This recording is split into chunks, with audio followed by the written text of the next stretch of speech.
السلام عليكم خوت الحباب، كيف لاباس عليكم؟ بخير واموركم مزيان. نتمنى انكم تكونوا بخير وعلى خير وبصحه جيده. بطبيعه الحال نتمنى انه هذا الفيديو هذا يلقاكم بصحه جيده ورزق وتيسير، واي حاجه كتبناوها في الحياه ديالكم يا رب انكم توصلوا لها. قبل ما ندخلوا معكم التفاصيل والحيثيات ديال هذا الفيديو هذا اللي فيه بزاف ديال المعلومات اللي هي مهمه جدا ولازم انكم ديروها في البال ديالكم. غير هو ما نساوش انه شكرا للناس اللي راهم كيتبعوا فينا، شكرا لكم على المتابعه ديالكم وكذلك على الاخلاص ديالكم للقناه. الله يحفظكم والله يطول لنا في العمر ديالكم، وكذلك شكرا لكم على التعليق ديالكم الزوينه واللايك والبارطاج اللي دائما انكم كتخليو في الحق ديالنا والدعوات ديالكم. شكرا لكم بزاف بزاف على الدعوات ديالكم، الله يحفظكم والله يطول لنا في العمر ديالكم. على العموم غادي ندخلوا معكم مباشره للفيديو كما لاحظتوا معنا، لانه غادي نتكلموا معكم على الجن العاشق والحركات ديال الجن العاشق. كما غادي تلاحظوا معنا في هذه الصوره هذه بطبيعه الحال هذه حركه ديال الجن العاشق. هذا شيء عادي وشيء ضروري انه يعني الجن العاشق كيتلبس يعني في النساء والفتيات بطبيعه الحال، لانه الفتيات اللي كيكونوا زوينات وكيكونوا يعني عندهم واحد الجمال وكعندهم كذا، فبطبيعه الحال انه الجن العاشق كيدخل وكيتربص بهاد العيالات هذه.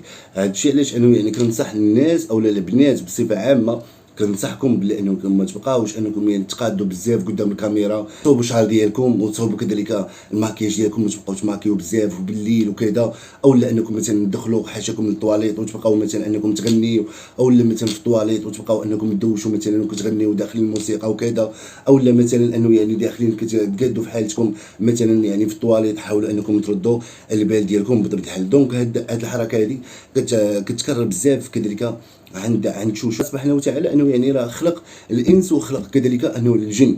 فراه بالامكان ديال انه راه اي واحد انه يعني يتصاب او اللي يتقاس كذلك بهذا المس هذا. يعني اي واحد كيف ما نقولوا حنا دابا كنصور معاكم وما عارفش، يعني راه تقدر انه يعني في اي لحظه راه يكون كيشوف فيه شي جن ولا شي حاجه بحال ما هكايا، ما تعرفش شنو كاين يا ربي العالي. المهم كما قلنا بان الله سبحانه وتعالى انه يعني خلق الجن وخلق كذلك الانس. الجن حتى هو راه كاين، فبطبيعه الحال انه يعني كما تلاحظوا بانه هاد الحركات هادو فهما حركات كيدلوا على انه يعني جن ماسوني بطبيعه الحال. وكاين بزاف ديال الحركات اللي كتقدر انه يعني من خلالها تعرف يعني شنو هو النوعيه ديال هذاك سميتو ديال هذاك الجن اللي راهو يعني كاين. لانه كاين شي جنون كيديروا شي حركات، كل حركه معينه وكل حركه مخصصه كذلك للجن. فبطبيعه الحال انه يعني كل ما كتشوف انه يعني شي جن كيدير شي حركه اللي كيكون بطبيعه الحال انه متلبس، لا سواء في شخص راجل او لا امراه كيكون متلبس فيهم، فكتلقى انه يعني كيدير بعض الحركات. ومن بين هذه الحركات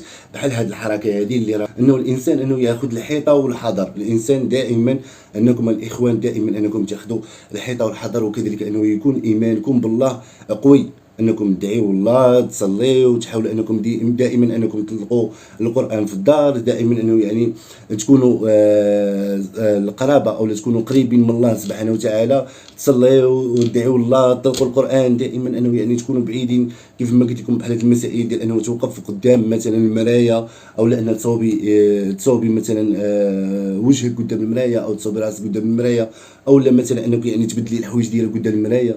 فراه كما قلنا بانه راه كما الله سبحانه وتعالى انه خلق الانس راه كذلك خلق كذلك الجن. فبطبيعه الحال انه الجن راه كيدور وكيتسركل، يعني راه ما كيعلمش شي واحد ولا كيدخل يجي شي واحد. فبطبيعه الحال حنايا كنصحوا اي واحد تشوف شي راقي، لانه كيف ما قلنا لكم بانه هذه الحركات خطيره جدا. وكذلك غادي نسمعوا معنا حتى واحد الراي ديال واحد الراقي بطبيعه الحال غادي يحاول انه يعني يبين لكم. تلاحظوا يفعل هكذا هذه الحركة. رأيت هذه سبحان الله، هذه تعظيم للشيطان.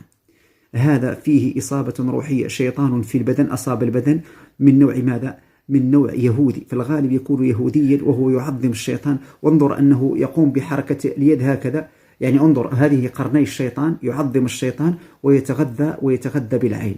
فهذه كذلك إصابة من أنواع إصابته، هي منتشرة بشكل كبير. كم من الناس مجرد أن تلقاه يفعل هذه الحركة. فهذه حركة شيطانية يعني تحتاج إلى رقية شديدة وقوية ومطولة. السلام عليكم ورحمة الله. بزاف الإخوة والأخوات في الرقية كيرفعوا هذه الحركة، ليست هذه الحركة، يرفعون هذه الحركة. فعلى ماذا تدل هذه الحركة؟ هذه الحركة تدل على وجود عاشق زاني ماسوني في البدن، وهذه الحركة تدل على قرون الشيطان واستحواذ الشيطان على هذا البدن. طيب، أما هذه الحركة بهذه الطريقة تدل على أن من في البدن ماسوني يعشق البدن وامتلك البدن. والتفسير الآخر لهذه العلامة يدل على قرون الشيطان كذلك، لكن زائد توابع أخرى. واليد والبدن فيه أسرار، وهناك أمور أخرى خاصة بعالم الزهرية وعالم الكنوز لن نتكلم فيها. المهم هذه الحركة تدل على وجود عاشق. هذه حالة الآن حالة علاجية تتابع معي شخصيا، يعني موجودة في أوروبا، شابة صغيرة متدينة من أسرة طيبة 16 سنة، ابتليت بارك الله فيك بإصابة روحية قوية. هذا الدرس هو درس نموذجي لبيان إشارات الربط الجن المربوط في البدن، إشارات الجن المربوط في البدن. كيف؟ انظر معي. خير في الجانب الآخر جان ماسوني لكنه نصراني، جان ماسوني نصراني. طيب سؤال ذكي، ما الفرق بارك الله فيك أيها الرقاة الذكور والإناث الإخوة؟ انظر مربوطة. شوف ركز. تختم بالماسوني. شوف هو ظهر. شفت كيف ظهر الماسوني؟ هنا مسلم وهنا ماسوني. طيب شوف، ما الفرق بين هذه الإشارة هكذا، الإبهام على الأصابع، وبين الإشارة هكذا؟ هذا ماسوني ذكر، جن ماسوني ذكر، وهذا جن ماسوني أنثى. أخطر الماسوني الأنثى أبشع وأشد وأفرس من الماسوني الذكر، وهي الآن تطلب المساعدة. شوف الحركة الأخرى تقول لك هكذا. ماذا تعني هذه الإشارة؟ انظر، سوف تكررها في نهاية لما تريد أن تفتح الضمة تفتح هذه الإشارة. ستلاحظ، ركز معي، ما معنى هذه الإشارة؟ هذه تقول لك أنا جن مربوط، جان مربوطين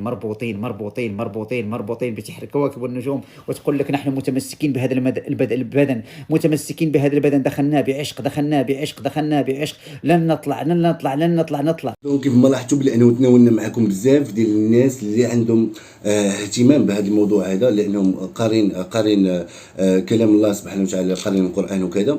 دونك كيف ما لاحظتوا معنا انه يعني تفسيرات ديال هذه الحركات هادو حركات اللي هما ماشي عاديين. يعني قلنا لكم انه يعني شفتوا معنا هاد الفقهاء بطبيعة الحال او الناس اللي عندهم درايه بالعلم وعندهم درايه بالدين، لاحظتوا انه يعني كيفاش التفسير ديال هاد الحركات هادو بطبيعة الحال يعني راه كاين جن عاشق، كاين الذكر وكاين الانثى.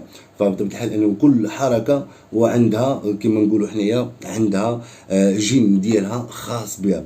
فبطبيعة الحال انه لازم انه على البنات انه يعني والعائلات بصفه عامه كذلك حتى بالنسبه للرجال، الرجال تا هما راه يعني كما نقولوا حنايا راه بالامكان ديال انه الجن العاشق من الانثى انه يعني يتلبس في الذكر، كيف ما انه قدر انه الذكر انه يتلبس في الانثى. فبالتالي انه لازم على انه كل واحد فينا سواء انه يعني كان ذكر او سواء انه يعني كان انثى انه يرد البال ديالو بطبيعة الدار، لانه ديك الدار كما نقولوا حنا راه جات في الخلاء، يعني كاين غير الخلا والقيفه. تما راه كاين بزاف ديال الامور اللي راه يعني كتخلع. ما ننساوش بانه يعني حتى بالنسبه للجنون انه يعني كيبغيو يتفردوا، كيبغيو الخلاء، كيبغيو شي حاجه بحال فهمتوا ولا لا، كيبغيو بحال الاماكن كيبغيوها هما. فالانسان انه يعني يرقي الدار ديالو ويرقي كذلك البيت ديالو.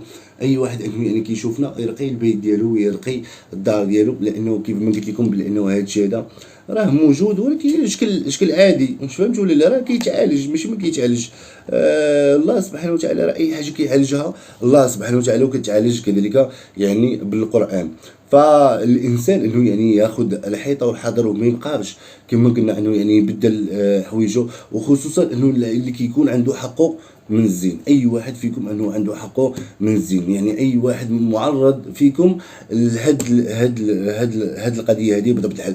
دونك ردوا البال ديالكم، ونتمنى انه يعني ما تكون انه الرساله انه يعني وصلت، لانه كيف ما قلت لكم بانه هاد الحركات هادو اللي كيراهم يداروا حركات اللي راهم ماشي عاديين. حتى بالنسبه يعني الماسونيه، يعني بصفه عامه الماسونيه كتحاول كذلك انه يعني تنشر بحال هاد الحركات هادو، يعني باش تضرب لينا في الدين الاسلامي. وكذلك يعني الشيطان كيبدا انه يعني يوسوس للانسان يعني بشويه. واش فهمتوا ولا الانسان انه يعني كيبدا يوسوس ليه بشويه. كيف ما قلت لكم بلي انه هاد الشيء هذا راه يعني راه يقدر يكون بالسحر، يقدر يكون بلا سحر، وفي معظم الاحيان انه يعني كيكون بلا سحر. في معظم الاحيان انه كيكون بلا سحر. علاش؟ لانه كيف ما قلت لكم بلي انه هذاك جن عاشق، يعني فيما كيدور كيبدا يتسركل مع راساس وكذا، كتبان ليه شي وحده زوينه ولا كتبان ليه شي وحده يعني كتبدا تقاد راسها قدام المرايه والماكياج وكذا، كيتغرم بها. فبطبيعه الحال انه يعني كما نقولوا حنايا انه يعني كيسكن البدن ديالها، يعني كيسكن البدن ديالها وما كيتفارقش مع حتى يعني كما نقولوا حنا حتى كتدخل تجيب شي راقي كيرقي وكيدير المسائل ديالو وكيتبع داكشي يعني بحصص وكذا، وكيكون هداكشي ترجع المياه المجاريه كيخرج من هذاك البدن من بعد ما انه يعني كيتعذب وكياكل شي شويه ديال العصا وكيخرج من هذاك البدن وكترجع الامور اولا كترجع المياه المجاريه بطبيعه. المهم كان هذا هو الرابط ديالنا، ما تنساوش انكم تبارطاجيو معكم هذا الفيديو هذا فضلا وليس امرا، طاقيو اي واحد انه يعني كتشوفوه باللي انه معرض اولا كتشوفوا انه يعني كيدير هاد الحركات هادو، ما تنساوش انكم يعني طاقيوه لانه هاد الشيء هذا راه كيخلع بزاف، وكذلك حتى بالنسبه للمخسور واي واحد كيتفرج فينا يعني انه يرد البال ديالو من هذه القضيه. كان معكم اخوكم ايوب يحييكم ونضرب لكم موعد الحق ان شاء الله فيديو جديد. دمتم في رعايه الله والى اللقاء في حلقه قادمه ان شاء الله.